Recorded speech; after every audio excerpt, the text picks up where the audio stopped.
Hello my dear student, welcome back my YouTube channel. आज की इस वीडियो में हम आपके लिए लेकर आया हूँ क्लास 10th विज्ञान का वायरल प्रश्न पत्र लेकर आया हूँ। जो छात्र 2025 की परीक्षा देने जा रहे हो उन्हीं के लिए यह वीडियो बहुत ही इंपॉर्टेंट होने वाला है, क्योंकि इसमें वायरल प्रश्न पत्र और वायरल क्वेश्चन यहाँ पर लेकर आया हूँ। सभी के सभी क्वेश्चन आप तैयार कर लें। क्लास 10th के लिए ये बहुत ही इंपॉर्टेंट वीडियो होने वाला है, क्योंकि ये 2024 में प्रश्न पत्र आ चुका है, अब 25 में पूर्ण रूप से आएगा। इसमें सारे क्वेश्चन इंपॉर्टेंट हैं। तो चलो वीडियो को शुरू करते हैं। देख लीजिए, आपका पेपर कोड इसको याद कर लीजिए कि 824 IL है। क्या है? IL है। 2024 का है विज्ञान का वायरल प्रश्न पत्र। पूर्णांक आपका 70 नंबर का है। ये आप 2025 की परीक्षा देने जा रहे हो तो आपके लिए बहुत ही इंपॉर्टेंट वीडियो होने वाला है। सारे क्वेश्चन इंपॉर्टेंट्स हैं। देखिए, समय आपको 3 घंटे 15 मिनट आपको मिलेंगे। इसके बाद कुछ निर्देश आपके दिए हैं। 15 मिनट प्रारंभ के प्रश्न। जो खंड आ है इसमें आपके 20 बहुविकल्पी प्रश्न है, ठीक। और इसके बाद आपका खंड बा है, उसमें वर्णात्मक प्रश्न है। ये आपके देखो कुछ रूल्स दिए, इनको अच्छे से आपको पढ़ लेना है। मेन स्टार्ट करता हूँ जहाँ से आपका कुछ प्रश्न बनता है। तो चलो वीडियो को शुरू करते हैं। देखो, खंड आ है उपभाग, एक बहुविकल्पी प्रश्न है। क्या है? बहुविकल्पी प्रश्न है हमारा। इसको मैं चलो सॉल्व करना शुरू करता हूँ। देखिए, पहला इसमें प्रश्न क्या दिया है? किसी वस्तु का आभासी एवं आकार में बड़ा प्रतिबिंब बनने के लिए कौन से दर्पण का प्रयोग करना चाहिए। आपको दिया कि मतलब किसी वस्तु का आभासी एवं आकार में बड़ा प्रतिबिंब बनता है तो कौन सा दर्पण प्रयोग करना चाहिए? अवतल, समतल या उपयुक्त में से कोई नहीं। तो कौन सा दर्पण प्रयोग करना चाहिए? ऑप्शन नंबर बी करेक्ट हो जाएगा, अवतल दर्पण का प्रयोग करना चाहिए। बहुत ही वायरल प्रश्न पत्र है। ये सारे क्वेश्चन बहुत ही इंपॉर्टेंट है। इन सभी क्वेश्चन को आपको तैयार कर लेना। अगले प्रश्न की ओर मैं बढ़ता हूँ। अगला प्रश्न हमारा क्या है? कह रहा किसी वस्तु का आभासी एवं आकार में बड़ा प्रतिबिंब बनने के लिए कौन सी लेंस का उपयोग करना चाहिए। तो कौन से लेंस का उपयोग करना चाहिए? उत्तल, अवतल, समतल या उपयुक्त में से कोई नहीं। तो कौन सा? तो ऑप्शन नंबर इसमें क्या होगा? सी हो जाएगा, समतल दर्पण का प्रयोग करना चाहिए। समतल लेंस का प्रयोग करना चाहिए। इसमें लेंस की प्रयोग करना चाहिए तो समतल लेंस का प्रयोग करना चाहिए। अगले प्रश्न को बताता, आकाश के नीले रंग दिखाने का कारण क्या होता है? आकाश का नीला रंग दिखाई देने का कारण क्या है? प्रकीर्णन है, परावर्तन है या अपवर्तन या विक्षेपण। कौन सा इसमें ऑप्शन सही होगा? तो इसमें प्रकीर्णन होगा। देखो, प्रकाश के नीले रंग का दिखाई का कारण मेन कारण है प्रकीर्णन। प्रकाश प्रकीर्णित होता है तो क्या होगा? सी ऑप्शन करेक्ट होगा। अगला प्रश्न क्या हमारा है? प्रकाश की चाल अधिकतम होती है जल में, कांच में, हीरे में, निर्वात में। तो देखो, प्रकाश की चाल तभी आपको जब कुछ खुला होगा ना, कुछ भी नहीं वहाँ पर होगा तो प्रकाश की चाल स्पीड में होगी। अब इसमें जैसे मान लो पानी यहाँ पे है, पानी आप नदी में देखो कितनी तेज खुला होता है, सही होता है। वहीं अगर पानी तिरछे रूप से गिराओ तो देखो टाइम लगेगा ना। तो इसी प्रकार से समझ लो कि प्रकाश की चाल अधिकतम होती है तो निर्वात में कुछ भी नहीं होता ना, वहाँ वायु भी नहीं होती है। तो स्पीड में कहाँ होगी? निर्वात में। अगला प्रश्न कह रहा है, यदि 3 विभिन्न मानों के प्रतिरोध श्रेणी क्रम समायोजन में जोड़ा जाए तो इनमें से निश्चित रूप से एक ही मान होगा। एक ही मान किसका होता है? तो एक ही मान आपका किसका होता है? विभव का, विभवांतर का। प्रत्येक प्रतिरोध के शुरू के बीच विभवांतर V होता है। क्या होता है? V होता है। तो इसलिए ऑप्शन नंबर ए वाला इसका करेक्ट हो जाएगा। अगले प्रश्न की ओर मैं पढ़ता हूँ। अगला प्रश्न हमारा क्या कह रहा है? किस पूरा फुल सोल्यूशन लेकर आया हूँ। किसी विद्युत परिपथ में किसी प्रतिरोध के सिरों की विभवांतर की इकाई होती है तो क्या होती है? विभवांतर की इकाई होती है। विभवांतर किससे? वोल्ट में हम पढ़ना, तो ऑप्शन नंबर इसका सी वाला करेक्ट हो जाएगा। अगला प्रश्न की ओर मैं पढ़ता हूँ। अगला प्रश्न हमारा क्या कह रहा है? कह रहा है एक चुंबकीय क्षेत्र में क्षेत्र के लंबवत स्थित विद्युत धारावाही चालक पर लगने वाला बल की दिशा होती है। क्या होती है? चुंबकीय क्षेत्र की दिशा के समांतर चालक में प्रवाहित होने वाली विद्युत धारा की दिशा के समांतर इन दोनों दिशाओं के लंबवत उपयुक्त में से कोई नहीं। तो ऑप्शन नंबर इसमें सी हो जाएगा, इन दोनों दिशाओं के लंबवत होता है। क्या होता है? इन दोनों की दिशाओं के लंबवत होता है। तो आप इस प्रकार से हमने क्या किया है? जो फिजिक्स के सारे क्वेश्चन हमने कर दिया। इसके बाद आप रहता है उपभाग 2। उपभाग 2 में क्या हमारा है? कह रहा है केमिस्ट्री है। क्या है हमारे यहाँ पर? केमिस्ट्री है। केमिस्ट्री मतलब यानी कि आपका रसायन विज्ञान। एल्केनों का सामान्य सूत्र होता है।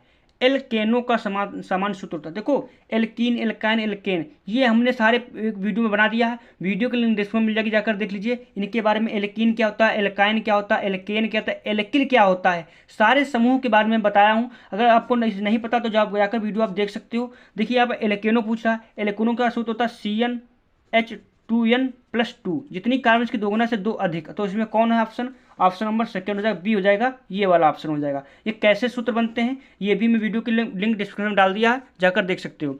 यहाँ अगला देखिए, निम्नलिखित में सजातीय श्रेणी क्या है? सजातीय श्रेणी का मतलब होता है जो सिंगल बांड के रूप में बंधा हो। अब C2H5 है, H4 है, इसको हम सी, इसको कार्बन को 4 बॉन्ड चाहिए। अब हाइड्रोजन कितनी है, हाइड्रोजन तो 4 ही है, 4 है हाइड्रोजन। अब देखो क्या 4 बांड कार्बन को नहीं मिल रहे, तो यहाँ पर क्या करेंगे, बांड लगाएंगे। तो ये क्या है, ये पहला वाला हमारा ऑप्शन नहीं है, क्योंकि सजातीय श्रेणी मतलब एक सिर्फ सिंगल बांड होना चाहिए और डबल बांड हो गया।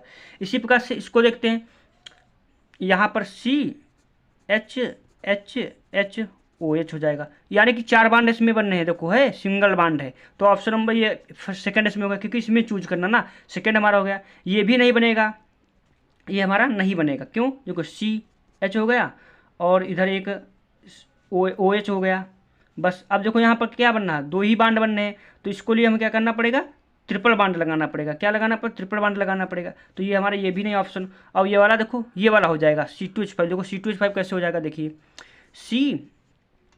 सी अब H H H H H, देखो 4 बांड इसको मिल गए, OH ये हो गया, सभी को 4 बांड मिल गया। ऑप्शन नंबर सेकंड और सेकंड होगा और फोर्थ होगा। अब इसमें सेकंड फोर्थ कौन, ऑप्शन नंबर सी वाला करेक्ट इसका हो जाएगा। अगला प्रश्न लिखिए, निम्नलिखित में कौन सा धातु ठंडे जल के साथ हाइड्रोजन गैस बनाता है, तांबा, सोना, पोटेशियम, एल्यूमिनियम। तो ठंडे जल के साथ हाइड्रोजन गैस बनाता है एल्यूमिनियम, ऑप्शन नंबर इसका डी करेक्ट हो जाएगा। सारे इंपॉर्टेंट है। शून्य पीएच वाला विलयन होता है, अम्लीय होता, क्षारीय होता, उदासीन होता, उपयुक्त में से कोई नहीं। तो देखिए शून्य मतलब 0 वाला, देखो टोटल स्केल में कितने होते हैं, 14 होते हैं, यहाँ पर 0 होता है। तो इधर वाला अम्लीय होता है, इधर क्षारीय होता है। ये वाला क्या होता है हमारा, ये वाला हमारा होता है उदासीन। क्या होता है, उदासीन, उदासीन। 7 तक इधर, 7 से 8 9 10 इधर इस प्रकार से चला जाता है। तो यहाँ पर उदासीन ऑप्शन नंबर सी वाला इसका करेक्ट हो जाएगा। अगला प्रश्न क्या हमारा, सूर्य के प्रकाश एवं प्रहरी में उपस्थित में CO2 तथा H2 के संयोजन से कौन सा यौगिक बनता है। तो इसमें कौन सा यौगिक बनता है, आपका ग्लूकोज बनता है, C6H12O6, ये हमारा ग्लूकोज यहाँ पर बनता है। अगला प्रश्न क्या हमारा, निम्नलिखित रासायनिक समीकरण को पूर्ण करने में निम्नलिखित कौन सा यौगिक प्रयुक्त होता है। इसमें कौन सा ये अभिक्रिया को पूर्ण करना है, तो क्यों CH3CONA है। अब इधर क्या आएगा, CH4, यानी कि एक H हमें चाहिए। देखो CH3 है ना, एक H मिल जाए, CH4 हो जाएगा, ये अलग हो जाएगा ना। तो यहाँ पर ऐसा कौन सा इसमें है, खाली H हो, देखो खाली H इसमें है, हो गया। अब Na2 2 होना चाहिए, एक N है, अब एक N ये मिल गया तो Na2 हो गया, हो जाएगा। इसी को O है, CO3 हो जाएगा, और कार्बन एक है, तो बस। तो यहाँ पर क्या होगा, NaOH, ऑप्शन नंबर सेकंड वाला इसका करेक्ट हो जाएगा, बी ऑप्शन नंबर करेक्ट हो जाएगा। इस प्रकार से हम अब यहाँ पर क्या सीखेंगे, अब यहाँ पर हम सीखेंगे उपभाग, ये बायोलॉजी यानी जीव विज्ञान, जीव विज्ञान को हम सीखते हैं। पौधों में फ्लोएम का कार्य होता है, जल का वहन, खनिज का परिवहन, वाष्पोत्सर्जन, खाद्य पदार्थों का स्थानांतरण, उपयोग में से कोई नहीं। तो कौन इसमें ऑप्शन सही हो जाएगा, तो देखो जल का वहन जल के लिए होता है, फ्लोएम का क्या होता है, खाद्य पदार्थों का रूपांतरण, ऑप्शन नंबर सी हो जाएगा इसका करेक्ट। अगला प्रश्न देखिए, मनुष्यों में पाचन की शुरुआत किस अंग से होती है, मुख से, यकृत से, छोटी आंत से, पित्ताशय से। तो मुख से क्या होती है, मुख से होती है पाचन की शुरुआत। इसमें का निम्न कौन सा एक पादप हार्मोन है, थायक्सिन, जिब्रेलिन, एस्ट्रोजन।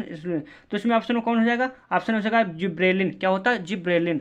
अगला प्रश्न, वृद्धि हार्मोन स्रावित होता है, वृद्धि हार्मोन्स कहाँ होते हैं। देखो प्यूटरी ग्रंथ, पीयूष ग्रंथ मतलब होती है मास्टर ग्रंथ भी बोलते हैं, क्योंकि ये 13 से अधिक हार्मोनों का स्रावित करती है, ये नियंत्रण करती है पीयूष ग्रंथि। तो ऑप्शन नंबर इसका बी वाला करेक्ट हो जाएगा। इसके बाद देखिए अगला, निम्नलिखित में कौन सा पराग कोश के अंदर बनता है, बाह्यदल पुंज, परागकण। तो क्या बनता है, परागकण बनते हैं पराग कोश के अंदर। पुष्प का जनन अंग है, पुष्प का जनन अंग क्या है हमारा, तो जयांग होगा, पुष्प का जनन अंग जयांग होगा। वायुमंडल की ओजोन परत पृथ्वी को बचाती है एक्स किरणों से, पराबैंगनी, तो पराबैंगनी किरणों से, पराबैंगनी किरणें जो हमारे लिए बहुत ही हानिकारक होती हैं। इस प्रकार से हमने सारे प्रश्न 20 करा दिए। अब यहाँ पर वर्णात्मक प्रश्न में आप यहाँ पर लेकर आए, पूरा सोल्यूशन लेकर देखिए। आप इसमें वर्णात्मक प्रश्न क्या हमारा कह रहा है, क्या उपभाग 1 है। देखो मैं आपको क्वेश्चन दिखा देता हूँ, क्योंकि ये लॉन्ग क्वेश्चन है, आपको इनको नोट कर लेना है और अच्छे से इनको तैयारी करना। अभी से तैयारी करोगे तभी आप अच्छे नंबर ला पाओगे, क्योंकि सारे वायरल प्रश्न पत्र हैं। एक मोटर बाइक पर पीछे में आ रहे किसी अन्य वाहक को देखने के लिए 4 मीटर वक्रता त्रिज्या वाला एक उत्तल दर्पण लगा है। बाइक में पीछे आ रहे एक वाहन की जिसकी दूरी मोटर बाइक से किसी समय 8 मीटर है, तो गणना करके बताइए कि उसका प्रतिबिंब दर्पण से कितनी दूरी पर कहाँ बनेगा। तो देखिए ये सवाल है, बहुत ही इंपॉर्टेंट क्वेश्चन है। 8 मीटर दिया, 4 मीटर दिया, वक्रता त्रिज्या भी दी है, आर भी दी है, वी भी दी है, यू आपका यू भी दिया है, तो सब कुछ में दिया। आपको वी निकाल लेना है, प्रतिबिंब दर्पण से कितनी दूरी पर बनेगा। अब देखिए निकट दृष्ट दोष से पीड़ित एक व्यक्ति अधिक से अधिक 80 मीटर की दूरी तक ही देख सकता है।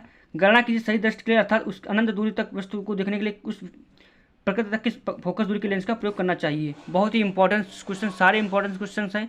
देखिए फ्लोएम के बाएं हाथ का नियम लिखिए, कितना सरल आ गया। अच्छा से आपको इसके वर्णन करना है। लॉन्ग क्वेश्चन है, 4 मार्क्स के हैं। कितने? 4 मार्क्स के।